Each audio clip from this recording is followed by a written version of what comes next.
returning power to the people, there should be an independent Department of Public Prosecutions, so that a Department of Public Prosecution led by somebody who's tenured, who's independent to a large extent of the Attorney General, and they can take out prosecutorial actions or seek to have charges brought against a cabinet minister. In my view, if you're sitting in cabinet with colleagues, as the Attorney General in our present system is sitting, it is unlikely that the Attorney General would ever agree to have charges leveled at a colleague. The chances are slim to none in my estimation. We should ask the question, has the time arrived for us to maybe elect an Attorney General or a Commissioner of Police? So this generation ought to be having those discussions and forcing the leadership of various political organizations to engage in that kind of discussion.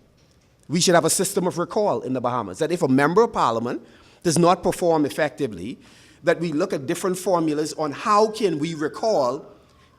an absentee member of parliament.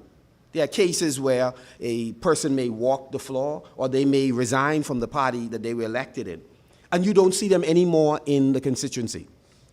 In other words, their relationship has soured with the party that brought them to the dance, and what they then decide to do is they are on their own run, except their own run does not include being active in the community that elected them.